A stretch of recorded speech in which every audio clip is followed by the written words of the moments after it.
Hello, folks, and welcome back to Heavy Hands. This is, it's a big one. UFC 228 is right around the corner. We have 2 title fights, and let me tell you, never has that phrase been less exciting than in this moment. Hi, I'm your host, Connor Ruebusch. With me, as always, is Phil Mackenzie. And yes, we're talking about UFC 228. We have, not just in terms of hype, Phil. Not just in terms of, do I care about the feud? Is there any, what's the vibe of this fight that's hooking me? What's the narrative hook? No, also in terms of just the style matchups. We have very good reason to believe that the top 2 fights of UFC 228 will be remarkably tedious. I don't know what you're talking about.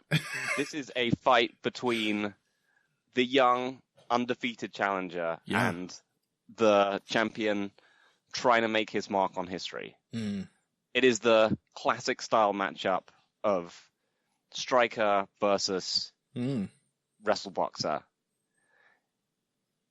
It is 2 knockout artists that we have seen incredible highlights of on Twitter. I can't believe you're not excited by it, Connor. Well, I can tell you've worked on your sales pitch very hard, but I'm sorry to say.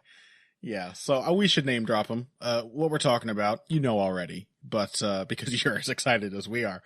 We're talking about Tyron Woodley versus Darren Till. And then after that, we're going to be talking about Nico Montano versus Valentina Shevchenko. That's the first defense of the women's flyweight title. But welterweight title fight is first up on the docket and last on this card. Tyron Woodley, Darren Till. I think I said this last week, but I may as well repeat it based on what you just said, Phil. Never that I can think of has there been a fight with such a deceptively thrilling highlight reel to promote it.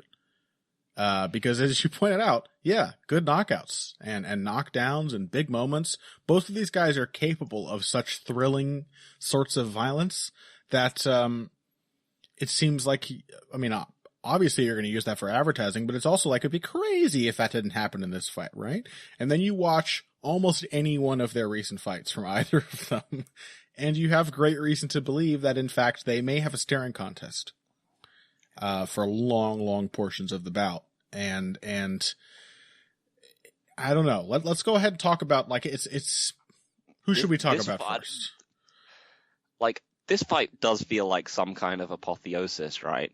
Of just, what's happened to welterweight. Yeah. Because I remember that a bunch of us, yourself and Pat and so on, and have been talking about how welterweight was going to turn over at some point. And we've been aging fighters at the top of the division were going to kind of pass out of it, and a new generation was going to rise up to replace them.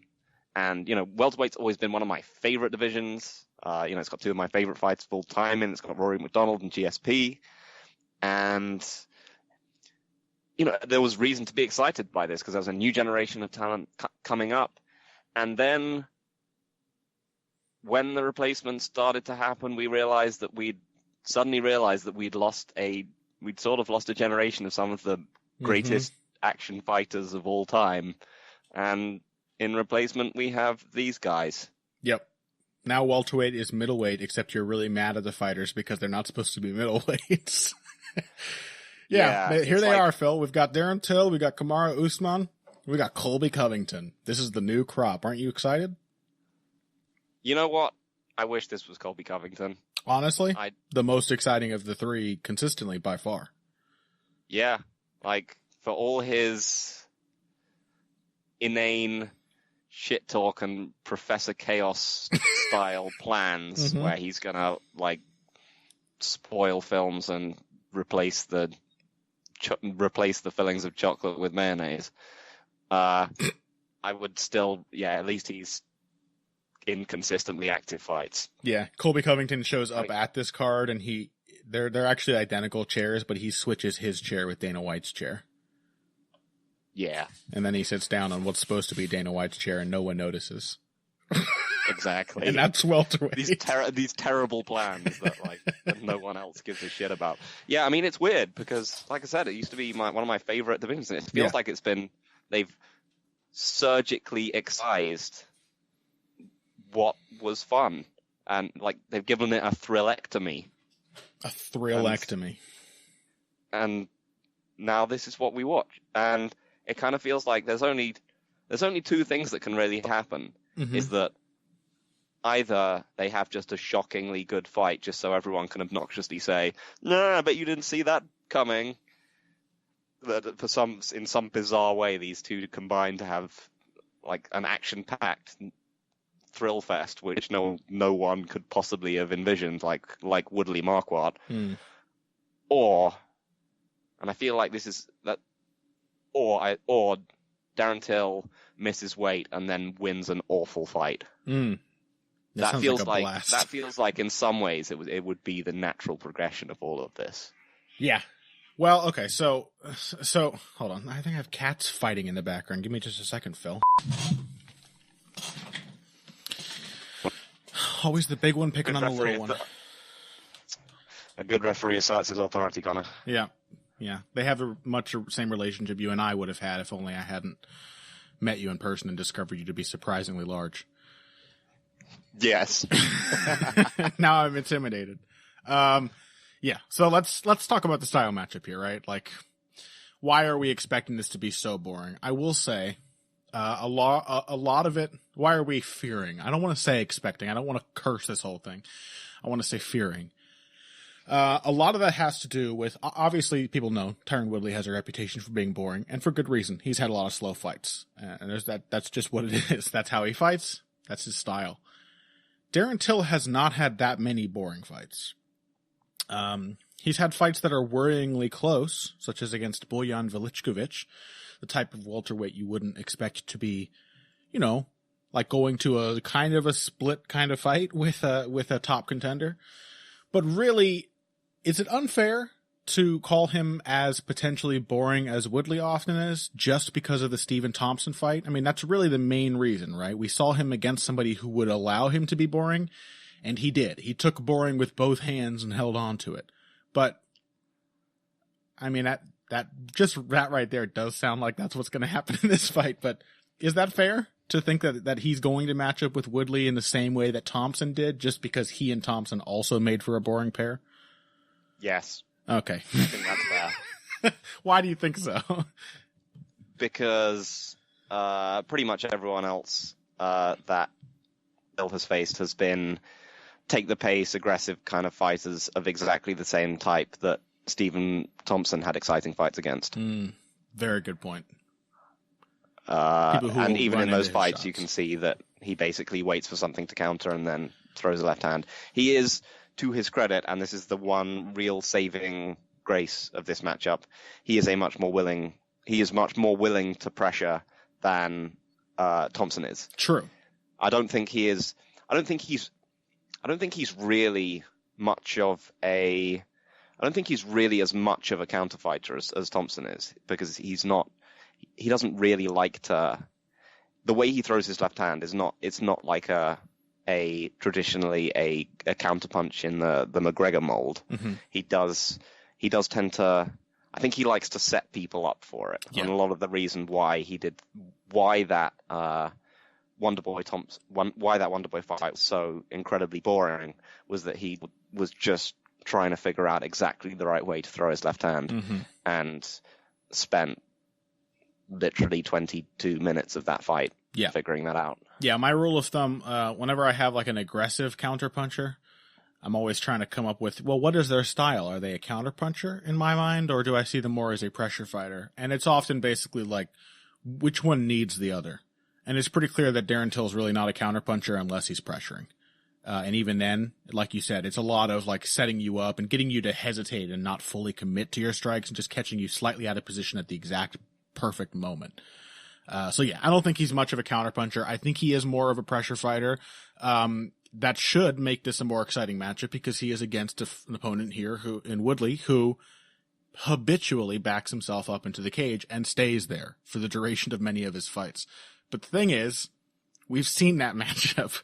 Woodley has, other than Rory McDonald, an uncanny ability to frighten his pressuring opponents into a complete stasis, where neither he nor his opponent is really willing to go first, and they either stand in front of each other or occasionally get so uncomfortable with that arrangement that one of them resets, and then eventually they catch up to one another and stand in front of each other again. And so like that, this is the strangely fascinating but very frustrating nature of almost all of Woodley's fights now, is that like he has this really narrow style that works because he's accurate and he's super quick and he hits super fucking hard. And he really can just play the switch up of threatening a takedown or a right hand and do very little else. It shouldn't be that effective, but I don't think there's really that much variety to Darren Till's striking.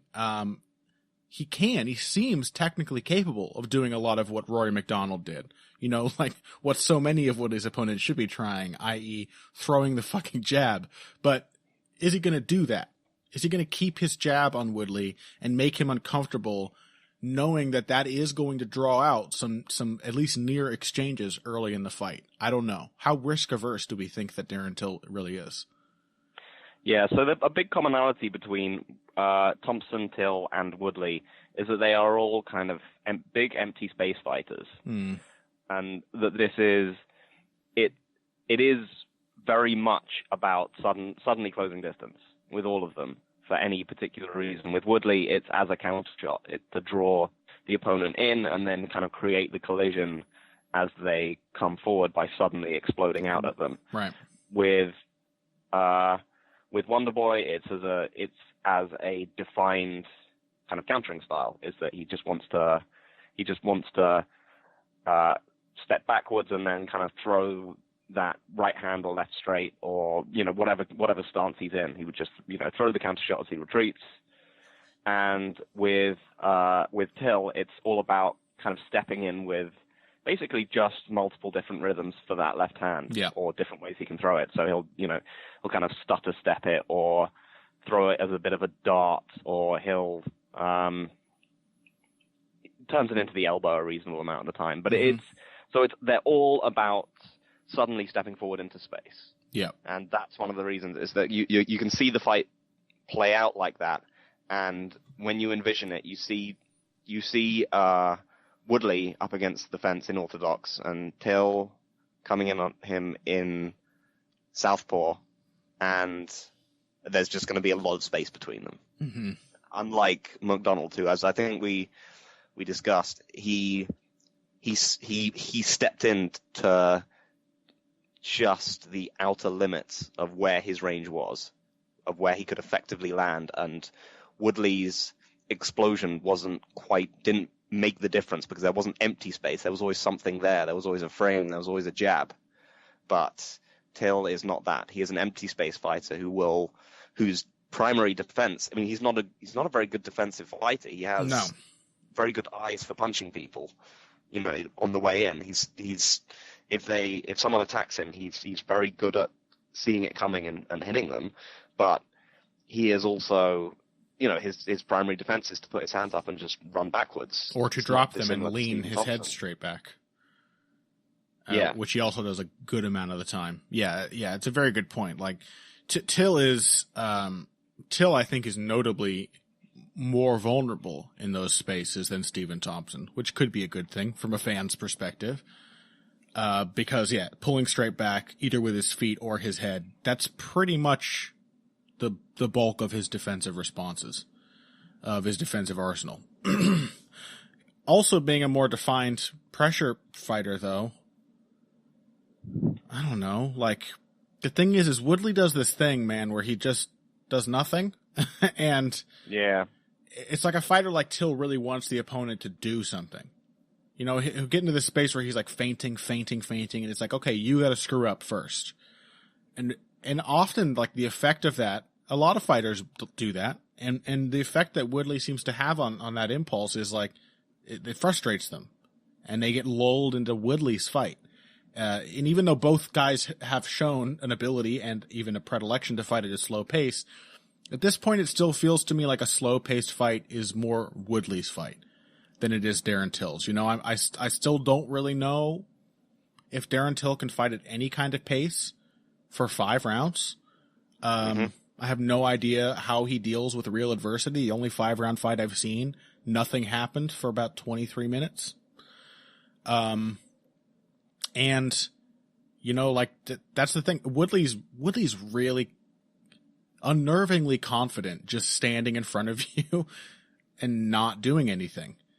And that's going to make Till reset, I think, more than it's going to force Woodley to reset. I just think Woodley has the nerve for this kind of fight, more so than Till does. So I'm going to pick Woodley here. And that's the frustrating thing is, like, I wish there was a lot more to say about this matchup stylistically.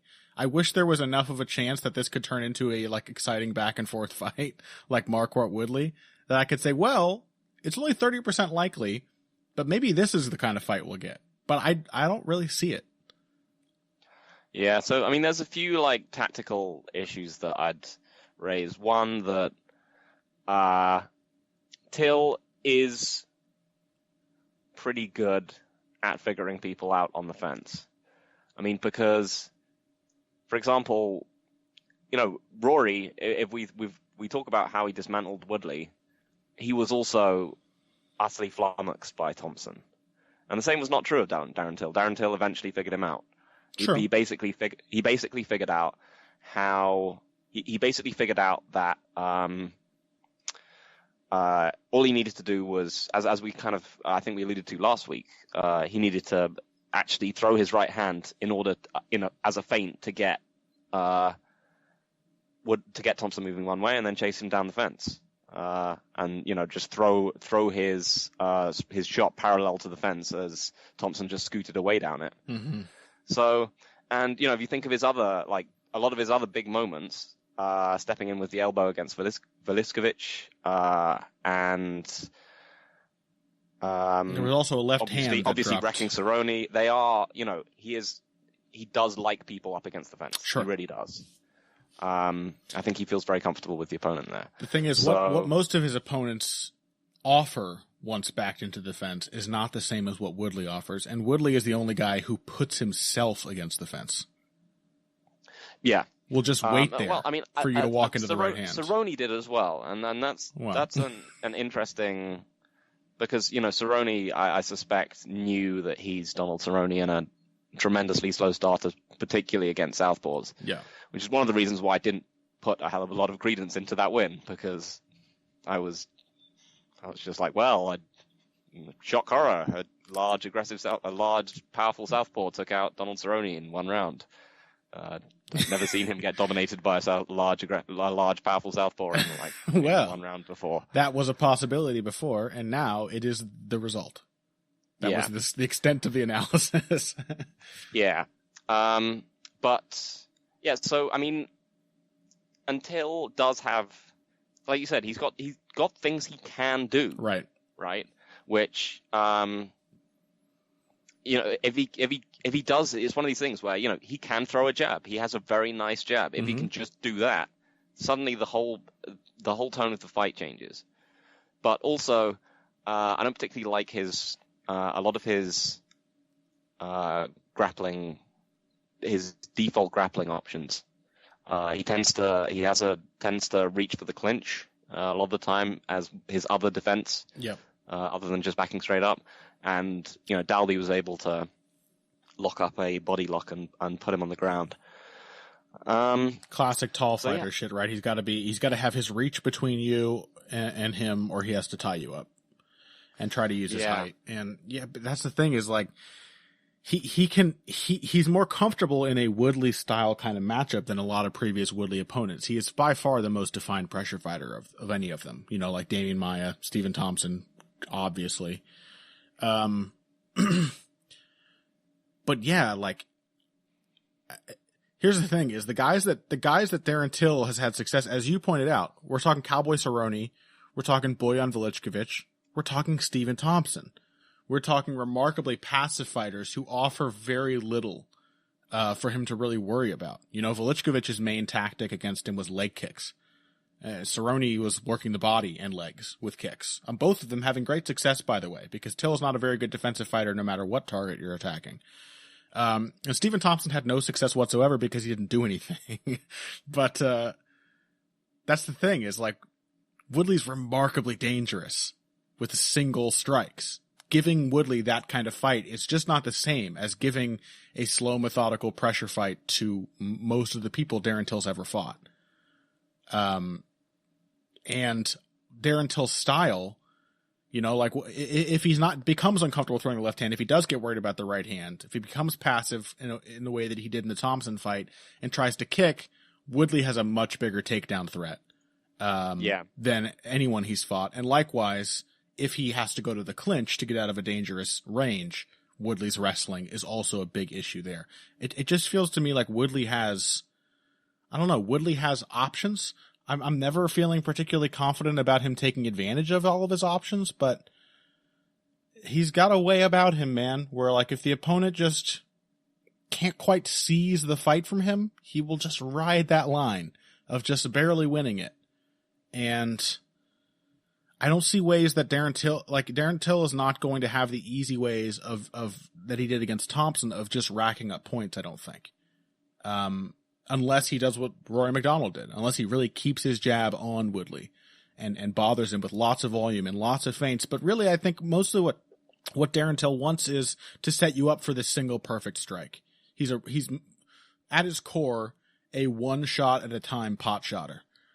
And, I don't know. I just think he's going to eat that right hand from Woodley and get tied up. And I don't know if it'll finish him or anything, but I haven't seen it yet from Darren Till, and I have seen it from Tyron Woodley. I guess that's really what it comes down to for me. I've seen Tyron Woodley win a horrible, boring fight. And I guess technically I've seen Darren Till win a horrible, boring fight, but I've seen Tyron Woodley do it many times now. So I just don't, until I see Darren Till win a 5-round title match, I'm just not going to expect him to do it. And I am fully expecting a boring-ass fight. What about you? I think, I came in like leaning Woodley. I mean, especially because I'm very much not convinced about, as I said, about Till's wrestling and grappling game. I think we've still seen it relatively untested, and he's either given up takedowns or pretty clean shots to guys like Dalby and Cerrone, and those are not Woodley level wrestlers.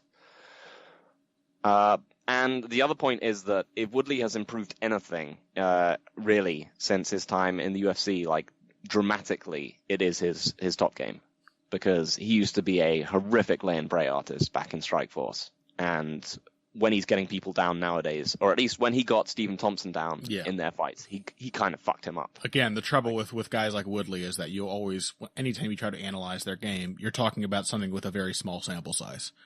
So we think his top game is going to be consistently more aggressive, but that's because we've only seen it once in his most recent fights. Yeah, but I'm willing to, and his grappling in general, was bulletproof against Maia. Yes, so absolutely. I'm willing to say that I think that he can not just rack up points but damage on the ground. But that being said, just looking back at those fights and kind of thinking that maybe Till's tendency to go for the tie clinch isn't as bad as I was thinking it was, because I'm thinking back to kind of Shields and the Shields and Marquardt fights, where it became the tie clinch, particularly in the Marquardt fight, became more of a safety zone for Marquardt than it was for Woodley, and because he couldn't, he wasn't able to set up for the blast double, and he just ended up kind of wearing himself out in the clinch. And I just think that for all his kind of not very interesting game, which is just a left hand with lots of different rhythms, I think, and some kicks and sometimes a jab, Till is, I think he has a more natural understanding of rhythm than Woodley does. Woodley is just there to hit something when he sees something coming in. He's a smart fighter, but he's not. He has very little kind of. he's not an instinctive fight. He doesn't have any real instinctive rhythm to him at all. And I think Till has that. And that was one of the issues with the Rory fight, is that Rory won not just because he established his jab, but because he made Woodley bite on feints until he wasn't sure what was coming. So I think I'm going to pick Till, and I really didn't think I was going to do that. Yeah. I think Till just likes the fence too much. I think Woodley bites on feints just a bit too much. And yeah, I mean, I don't know. So I'm going to say like Till by maybe like a second round knockout. That sounds weird. Yeah. I mean, Woodley, I feel like it only looks like Woodley bites on feints because he actually has defense. It's not like you can trick him into lunging all that often. He's real patient about letting that first right hand go if he doesn't want to. Yeah, but and that's that's the kind of shit I think is going to be tricky for Till, because Till really doesn't have any defense. And yeah, so that's the problem. Is that if Till is that McDonald had defense, clearly defined defensive options that were custom made for Tyron Woodley. He had the counter double leg. He had the high elbow frame. He had all this stuff that was there to specifically stop exactly Tyron Woodley type things.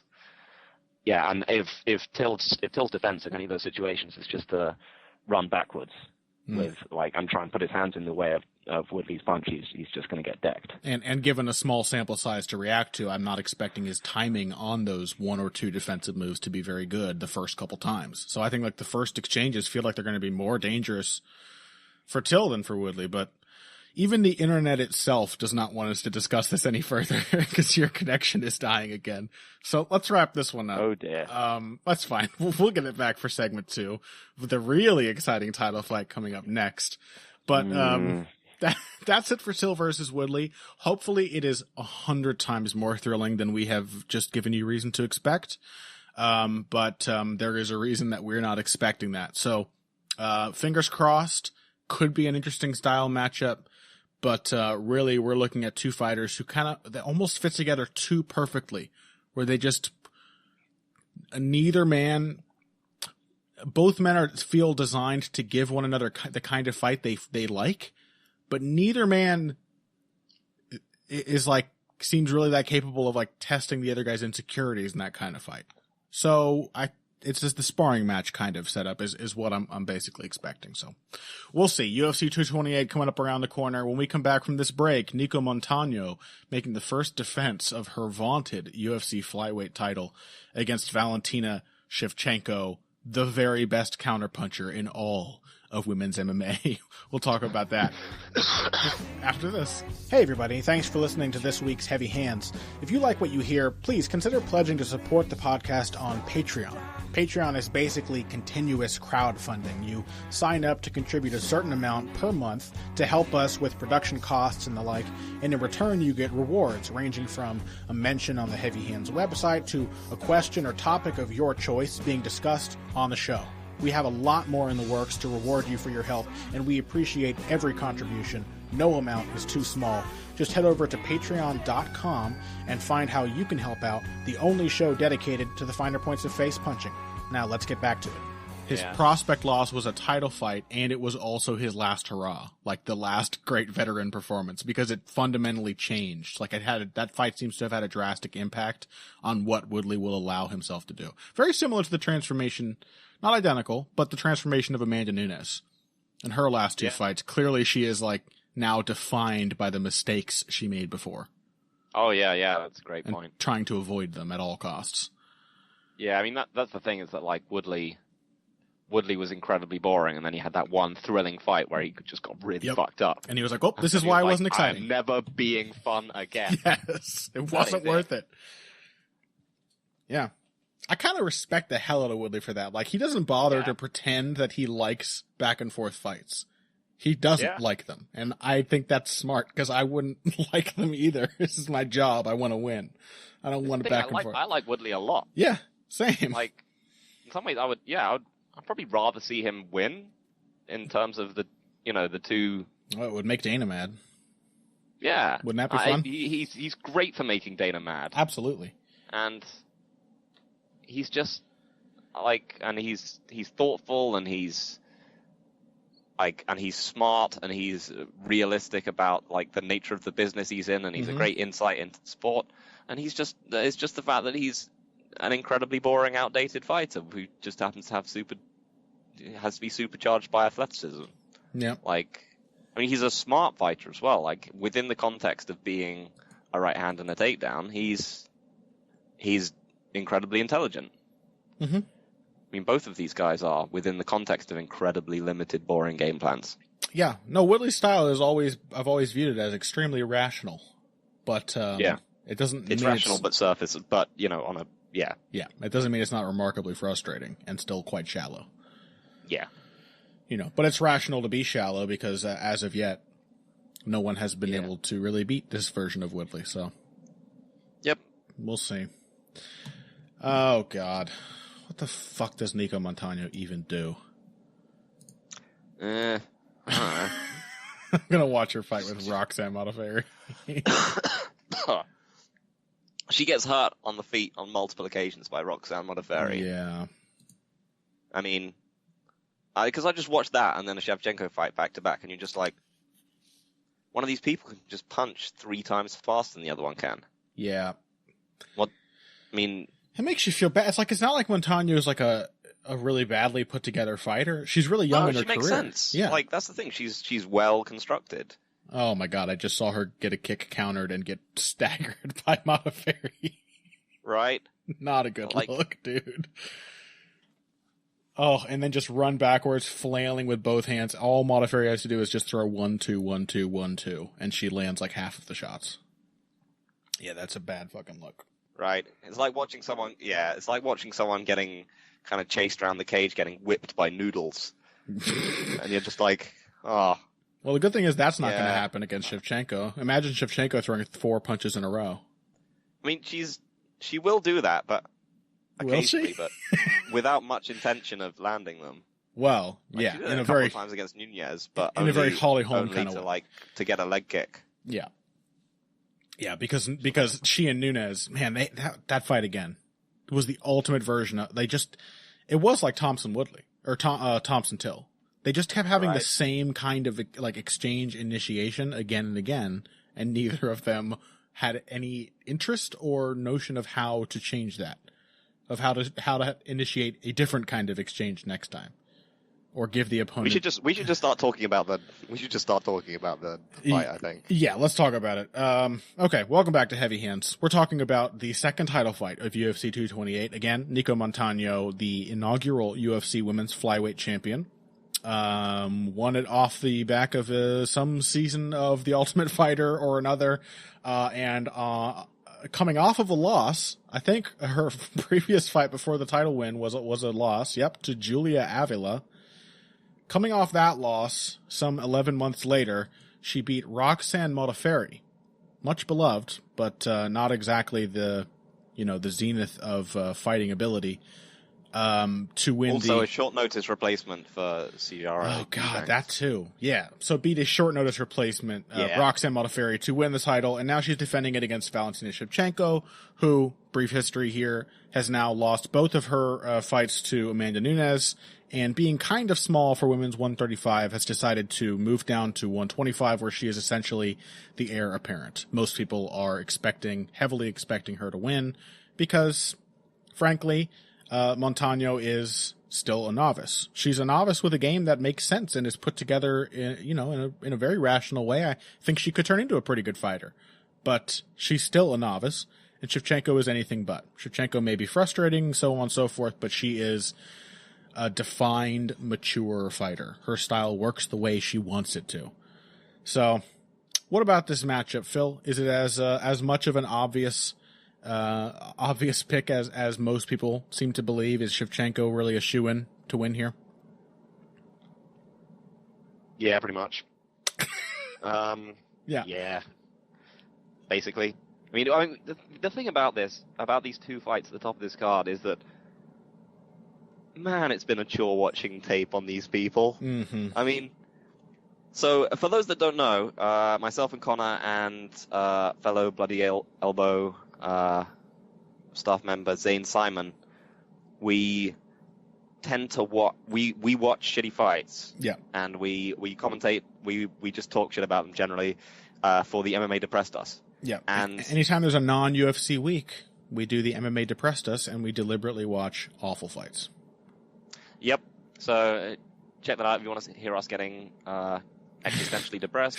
And 3 of the 4 people in these top 2 fights have been in some of the all-time classics of the MMA Depressed Us. Some of our most loathed fights, and these are Woodley Thompson 2 and of course Nunez Shevchenko 2. And yeah, so I mean, and then there's Till Thompson, and yeah, I mean, so basically we have this dynamic where we have these 3 people who have had generally pretty awful fights, and then there's just poor Nico Montano. Yeah. Doesn't it suck to feel like the odd one out who like doesn't have a chance when you're stacked up against people who are most famous for being remarkably boring? Sucks, you know, like, because the thing is like, if she wasn't just a novice, if she was just more experienced, she would probably not really belong in that company. I think she'd be a much more exciting fighter than any of them by nature. But with the expectation of, can she win? How competitive is it going to be? That's the question. Let's talk about Valentina Shevchenko. You know, not just that, really the main reason that she is so heavily favored here is Montano is not as athletic. She's not particularly quick or powerful or any of that, and she's inexperienced. It comes down to athletic ability and experience for Shevchenko. That's what makes her an easy pick. The other defining characteristic of Shevchenko's, though, and this could potentially give us an interesting result here, I do not have my fingers crossed, but I do want to leave the door open for it, is that she is remarkably risk-averse. She is, as you said before, Phil, she's one of those counterpunchers who clearly has chosen to fight that way because she does not like the idea of an even exchange or of making a mistake and letting her opponent capitalize. She is very, very reticent and waits on her opponent to screw up first, almost no matter what, to a fault. And yeah, I mean, she's a short punch. She's a short punch counterpuncher. You know, who doesn't actually have much in the way of movement to draw people out. No. So she will generally stand very static and kind of wait for her hand speed to bail her out, not necessarily to come in front of her, where she will throw extremely fast, like quite accurate punches. But if you don't enter that area, she's not going to put you in it. Yeah. And so we can look at, you know, these are the interesting wrinkles. Okay, we're taking this tack because it's the only way to make this fight exciting or interesting at all.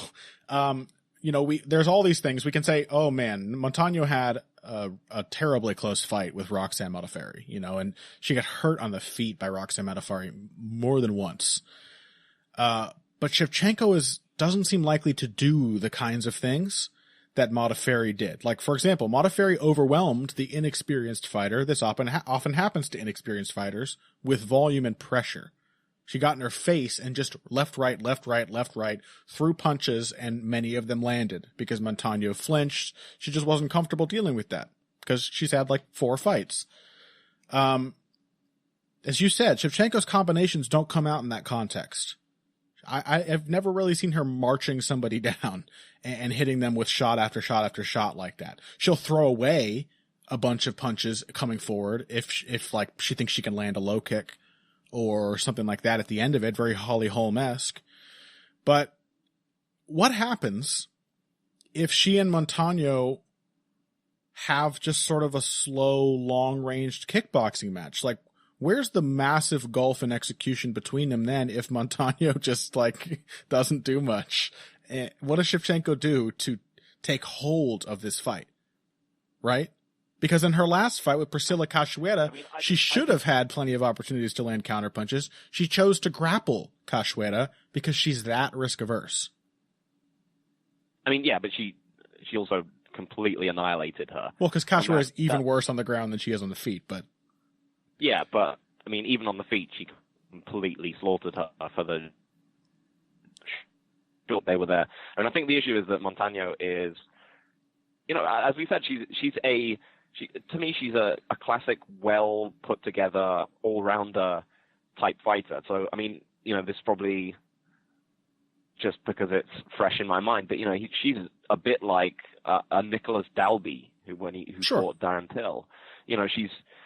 But one of the things about that is that she knows that her advantages are in kind of pace and mixing it all together, and she's not necessarily particularly great in any phase, and her primary advantage is kind of in mixing it up, and so hence her fight with Modafferi was pretty, it was pretty back and forth, but she, in those exchanges, she didn't back away, or she didn't look to fight some kind of clean outside take advantage of her athletic advantage over Modafferi, which is definitely there, although there is a gulf of athleticism between her and Shevchenko.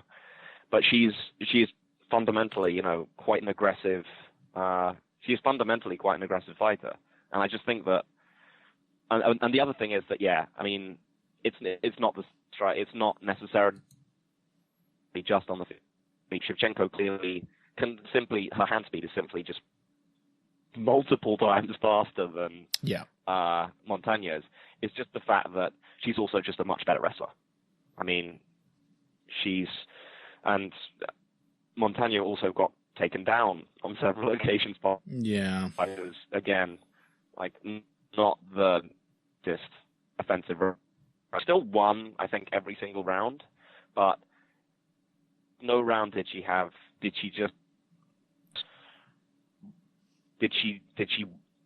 my God! You're cutting out big. You're cutting out big time again, Phil. And just given the Phil. All you just need to do is just look at the fight side by side, and you're just sorry, we lost the connection. Yeah, we're cutting out big time again. I don't know what the fuck the deal is today. Yeah, I think it's just my internet connection. It just hasn't been great for a while. You want to restart the call again? And I think it's. How's it sounding now? Very fuzzy. Do we want to? Yeah, let's give it a go. All right. Sorry, man.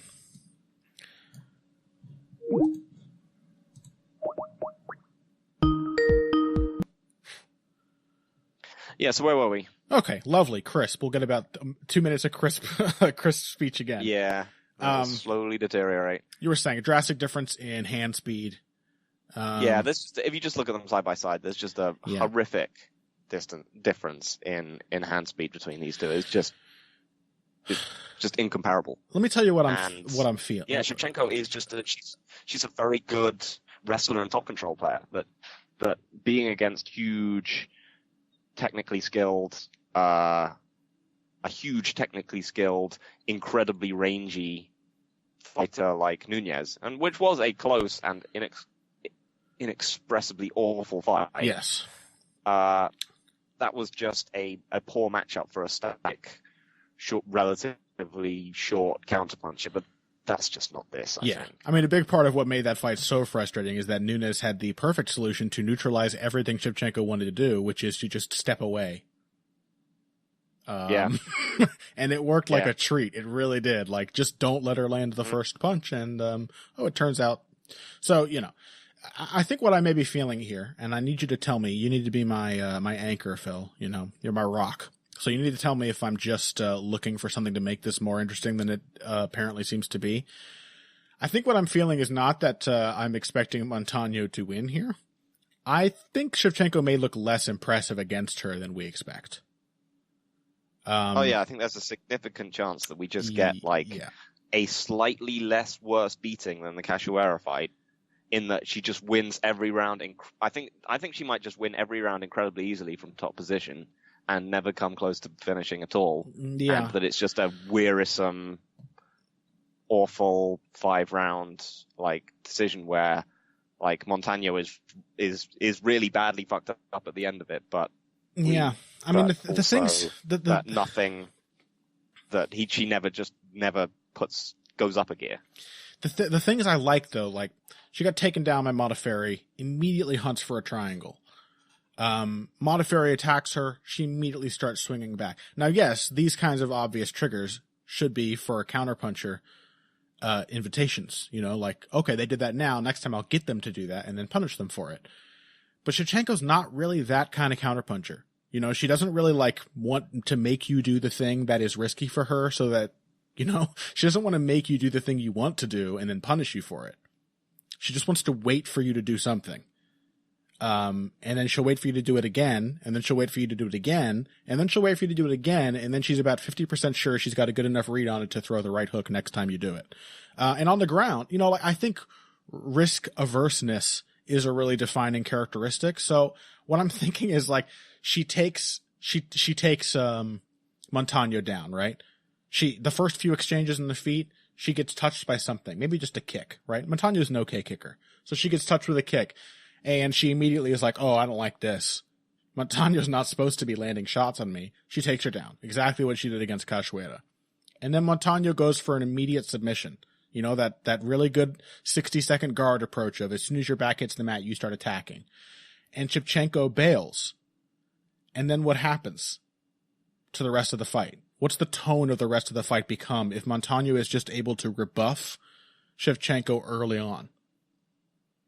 Does it become a very slow, tedious fight? I mean, Montano is not going to keep it slow, but I don't know. I don't have a good sense of what Shevchenko's reaction is to a fighter who just denies her, or who gives her some. What kind of fights has she had in the UFC? I don't know. Did Juliana Pena fight? She got taken down and did nothing, and then got an armbar. The Holly Holm fight, she had the same exchange over and over and over, and Holly Holm didn't know how to stop having that exchange, and she just occasionally landed a right hook.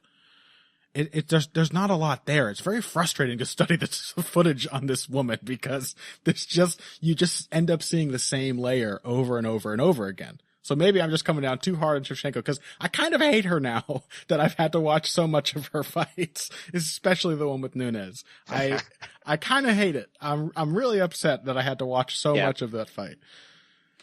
It is, yeah. It is one of my all-time least favorite fights. Yeah. But no, I just think Nunes just exists in another galaxy to Nico Montano, unfortunately. No, I think that one of the things about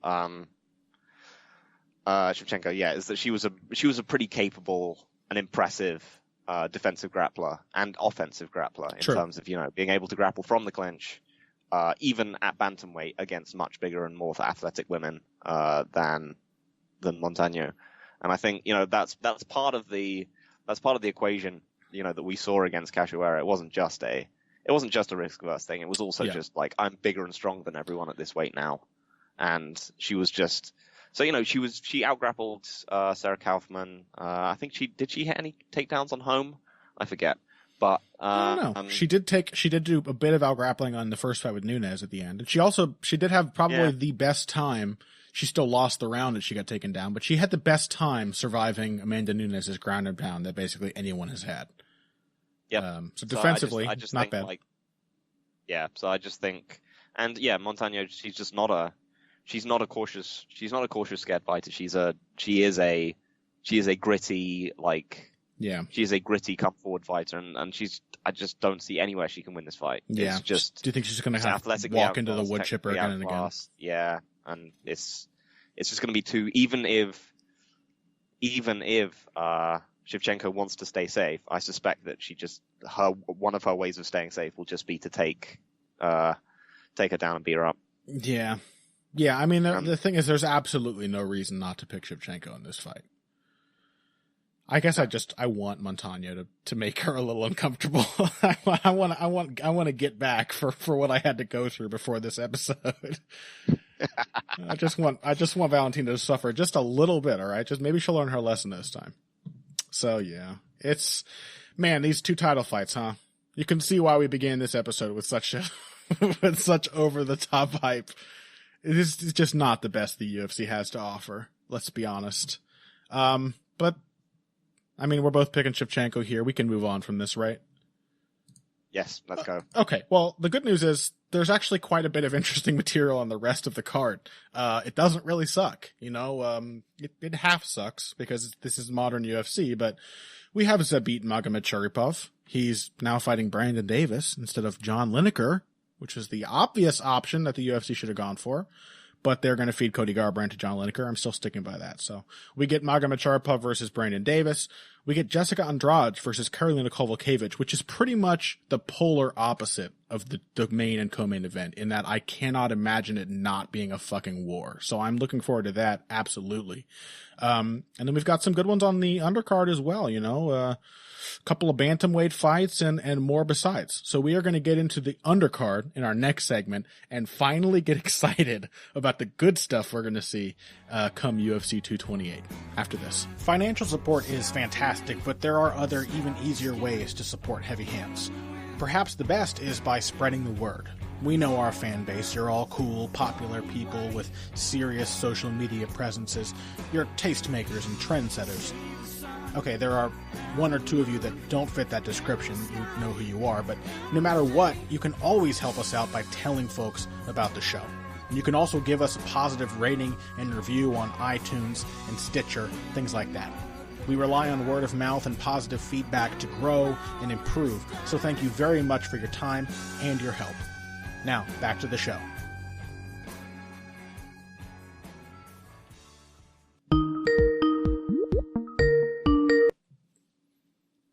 Who is this? All right, quickly, before the audio quality deteriorates, welcome back to Heavy Hands. We're talking about the rest of UFC 228. Thank fucking God we're talking about the rest of this card. Let's kick things off. Probably a little brief discussion here. Really, I just kind of want to know, we have Zabit Magomedsharipov. He's fighting Brandon Davis. What does this fight mean for Zabit as one of the most promising up-and-comers / prospects / fringe contenders on this card? And what would you like to see out of this? Does Brandon Davis as an opponent offer any kind of meaningful test in your eyes based on what we've seen out of Zabit so far? No. Yeah. I don't really think he does. So this is great for him because it gives him, he has the highest profile. He is basically the highest profile guy who is likely to look amazing. He's going to be the last exciting thing you see on this card. Yeah, he's going to be what people remember from this card. There is a significant chance because the Shevchenko Montano thing, I mean, I think there could be either, the scenario you mentioned, or even if it's a kind of just cachoeira butchery thing. The only way Shevchenko can actually come out of this fight, despite the fact she's the challenger, by looking really impressive, is if she just one punch KOs Montano or something like that. She would have to land a remarkably perfect shot or fight against type in a notable way. But not a big chance of either of those things. Yeah, so he just gets to. I mean, and this in some ways whilst the fights at the top are crappy, the card construction makes a lot of sense. You have your biggest fights at the top.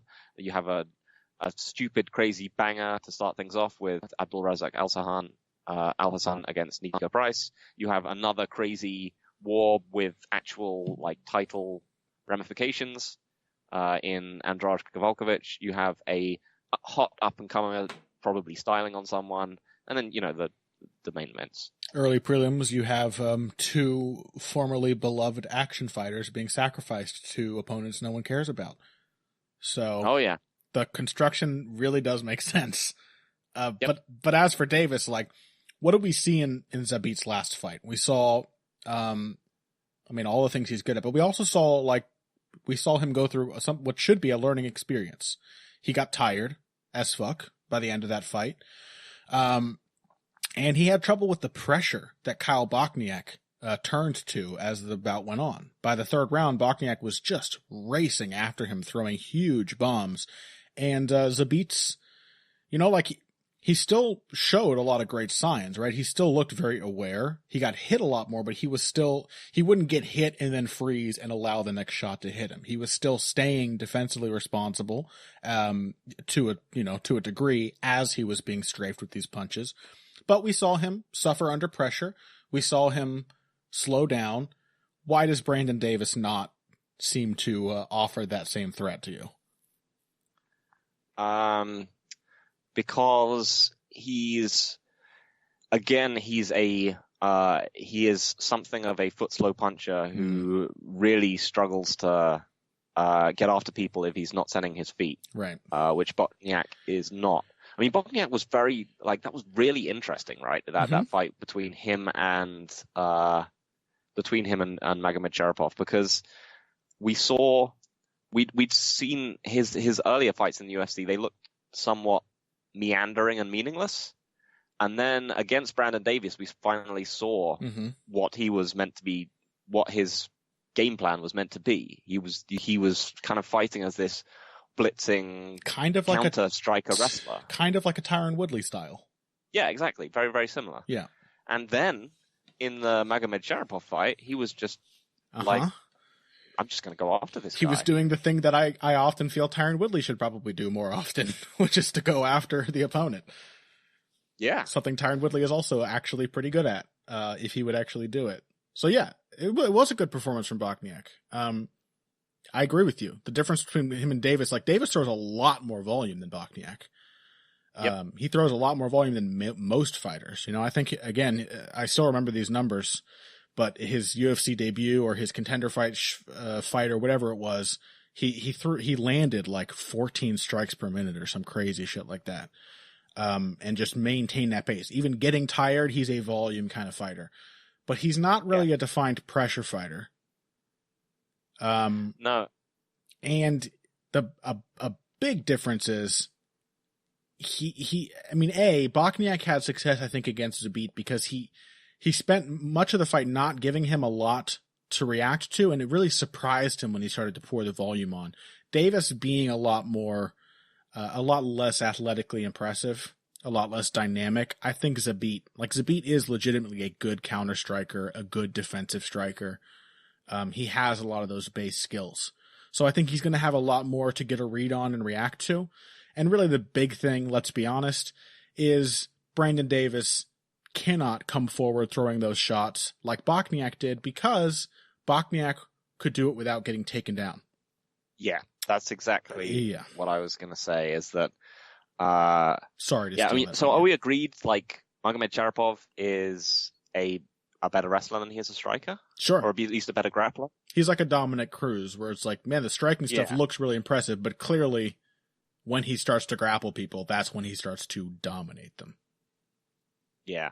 And it might just be that he is sort of an MMA native kind of guy where all the pieces necessarily need to flow together in some way. Mm-hmm. So, and yeah, this is just the issue is that, Brandon Davis, he can throw a lot of volume, but we saw how Bosniak himself could shut that down with counter takedowns, and just by, mixing up when he was going to throw when he was going to return. Yeah. And, Magomed Sharapov can just do that from much further away. Yes, absolutely. And he's a more potent puncher and a more accurate puncher and a better grappler than Bosniak is because, aside from the valiant attempts that like Bosniak made to turn that fight around, he did mostly get dominated. Yeah. It was the third round was really his good one, and it was largely, it seemed, because Zabit was exhausted by that point. He didn't manage his energy that carefully. So I will be watching for that this time around. If anything, we know that Davis is capable of maintaining a pace. Even getting tired, we know he's capable of maintaining volume and keeping pressure on his opponent somehow. So I am interested to see how Zabit looks in the third. I have a feeling it might be a much easier fight for him up to that point, but, should be good. So, fairly easy pick for Zabit, more exciting than the other, all too predictable fights on this card, I hope. So let's move on then. Women's strawweights. This is maybe the most exciting matchup on the whole card. Jessica Andrade is fighting Karolina Kowalkiewicz. What's happened in these women's recent fights? Andrade recently beat Gadelha, right? And Tisha Torres, of course. Who had a fairly good performance against her. And Kowalkiewicz lost to Gadelha 2 fights ago, but has now beaten Jodie Esquibel and Felice Herrick. I think a big question here is the matchup of athletic ability. Yep. Andrade is used to overpowering, just outhorsing her opponents, really. And Kowalkiewicz has often surprised opponents, I think, with her strength and stability and power inside. You know, like Kovalevich is weird. She's one of those fighters who seems to have pillow fists, but then when she gets a hold of you or gets on top of you and can hold you in place, she can actually generate quite a bit of power. So which of these women do you think is more likely to be surprised for the first time by the overwhelming athleticism of their opponent? Or is that going to happen at all? I mean, until it happens, I'm not picking Andrade in a strength competition with anyone at this weight class until I see her losing in a kind of straightforward, a straightforward contest of strength, because this is really where Kovalevich has made her hay. Like you said, she's largely effective in the clinch. Mm-hmm. She is, and just by, against like Felice Herrig, for example, I thought she was, despite being the more experienced, to my mind, I think the more experienced kickboxer, or at least, you know, ostensibly the more technical one, she really just won that fight by just kind of gritting her teeth and outwilling Herrig, and she's had to do that quite a lot. Technically, in a lot of ways, I think Herrig, like many other women in this division, is a better range striker than Kovalevich. Yep. You know, she's got some real technical problems that she just kind of toughs her way through, uses toughness and volume to bypass. But yeah, the clinch is where she becomes a force to be reckoned with. Yeah, and Andrade is just freakishly tough. Yeah. Insanely strong. Yeah. And somehow has incredible cardio. Yes. Because one of the few things that I think gets slightly misremembered is that I think that Andrade did better in the 5th round against Jędrzejczyk than she did in pretty much any of the previous 3. Mm-hmm. Which is shocking, because she was mostly just getting thumped for 3 straight rounds whilst being a visibly gigantic strawweight, and landed, you know, one shot early on Jędrzejczyk, as they tend to, but she looked utterly like all the head kicks and the jabs that she'd waded through hadn't really slowed her down at all. It was one of the most kind of, that and the Gadelha fight they're just simply terrifying. The woman is a tank. Yeah, that was I think the Jędrzejczyk one is particularly impressive because for both Carolina and Jessica, you often see in later rounds they have like really good relative stamina, where like they match up their strength with the opponent so much throughout the fight that the opponent just gets more tired because they're not as strong, and so they might be tired by the end, like Khabib often is, but they're less tired than the opponent, and that's all that matters. Andrade wasn't making Jędrzejczyk deal with her strength in that fight. Jędrzejczyk was having tons of success at range, doing anything she wanted, landing whatever strikes she wanted in the middle of the whole middle portion of that fight. Body kicks. She landed a ton of body kicks and body jabs. Like, what was going on? And Andrade just walked through strikes for 4 rounds and looked fresh in the 5th round. That is unusual. Really unusual. So, you said before you are not picking Andrade in a strength contest over Kovalevich, or because the thing is, I'm not picking against anyone against Andrade in a strength contest with Andrade. Like, Kovalevich I can't do that until I see it happen. I mean, I picked Gadelha over her because I was just thinking, you know, Gadelha is such a better technical fighter. Yeah, and then I just saw Gadelha's strength advantage just melt away. Right. I will say Kovalevich, Gadelha is an interesting contrast to Kovalevich, though, because like Andrade, she's very strong, very physically threatening when they tie up and on the ground and all that. But Gadelha is known for gassing. She wears out. She puts a lot of effort in. Kovalevich is strong and also is known for her own stamina. So like I'm kind of torn on who is supposed to be the rock and who's supposed to be the hard place in this matchup. It feels like you've already intimated, like that Andrade is the pick, because she is more than Kovalevich. She just feels like a force of nature in her fights, where if you cannot completely outsmart her, you're just going to run into her athletic ability over and over until you lose. But Kovalevich has done that to people too.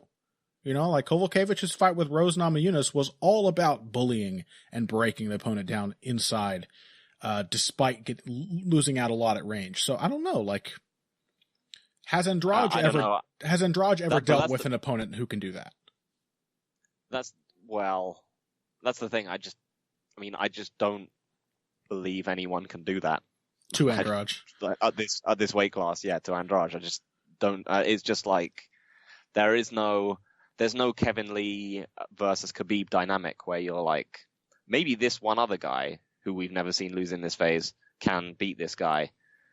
I just don't think this is that kind of question. There's Andrade, you know, she is physically just clearly much stronger than Kowalkiewicz. She just picks people up and throws them around like ragdoll. True. And Kowalkiewicz is just like, wow, yeah, I didn't expect you to be quite that difficult to take down, although you are, you can be taken down. It's like a slight surprise rather than the kind of utter shock that people get when they tie up with Andrade. That's a good point. So, I mean, I think, if Kowalkiewicz is going to win, it has to be as, she has to try and replicate the Jędrzejczyk game plan to some extent. She has to counterpunch from the outside, and honestly, better counterpunchers than her have tried and failed. Have failed. Like Tisha Torres and Claudia Gadelha are both, I would say, more skilled, more accurate. Yeah, and Kowalkiewicz often gets lauded as a kickboxer, but like, just take a look at her kickboxing technique. She does a lot based on work rate and toughness and stamina. She's one of these people who will start to switch, move around a lot, and then when she comes in, it will either be behind home-esque flurries, or she will suddenly just freeze stock still and throw several punches. Yeah. And often get tagged pretty badly in return. Yeah. I think you make a good case here. I'm sensing an Andrade left hook at some point as well in one of those exchanges. Yeah. I'm basically expecting something a bit like a slightly more action-packed, but perhaps slightly more brutal for all that version of like Angela Hill. Andrade. Where Andrade can't really dominate Kowalkiewicz on the ground. She can't keep her down for that long, but she just keeps coming after her, and Kowalkiewicz just doesn't have the technical craft to keep her off. It's going to be good, though, man, because that fight was great. And I remember all the elbows and knees that Hill was landing into clinches that went on. Yep. Kowalkiewicz can do that, man. She's still going to be there most likely, so. Yeah, I mean, you're right. Yeah, I mean, that's the thing. Has anyone hit... Oh, yes, Gadelha has. I was just thinking, has anyone hit Andrade in the clinch that hard? And I was like, yeah, Gadelha hit her with some absolutely horrific. Andrade is insane. Like, she ate that head kick from Jędrzejczyk. I mean, like, she's insanely tough. So, yeah, I it's going to be good. It's going to make it's not going to make the last two fights worth it, but at least it's going to make the last two fights even worse by comparison. At least just something to look forward to, and then something to dread. But so it's an okay card. Just the kind where ahead of time the ending of the movie is going to be the worst part of the movie. So we'll see how enjoyable it all ends up being. But it's worth watching, and there's some good stuff on there. And that's pretty much been Heavy Hands. So thank you for listening, Phil. You have anything coming out this week before we wrap up? I do not, I'm afraid. All right, nothing. Why would you even want to do a preview for this card? I don't blame you. Good point. Yeah. Well, I mean, if you got we got the toaster. That's going to be, obviously, we're doing them for both Shevchenko and Montano and Till Woodley. So, check out our frustrated.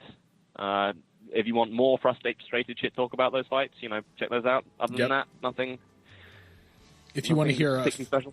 If you want to hear Phil being bitter again, but also the person he's being bitter with is not me, then check out the toe-to-toe preview. And otherwise, that's pretty much it for us. So thank you guys for tuning in. Make sure to check out the Patreon. I think a couple of these fights might be on there as bonus material. because, when we see a slate of bad fights, we just can't help but talk for an hour and 40 minutes about all of them. So thank you guys very much for tuning in. Find us on social media, right? We'll be probably talking about these awful, awful fights as they play out. Both of us on Twitter. I am at Boxing Bush, that's B-U-S-C-H, and you can find Phil at Evil Greg Jackson. By the way, I want to get your comments, Mr. Evil Jackson. Donald Cerrone situation, any comments on that? Oh, as long as there's conflict happening. That's all that Evil Greg Jackson really wants. That's really your just entire... sow discord everywhere. Wow, sinister. Okay, well, you heard it from the man himself, and that has been Heavy Hands. Thank you all for tuning in. If you came here today for the finer points of face punching, you came to the right place. This has been Heavy Hands. I said it already, didn't I? Fuck.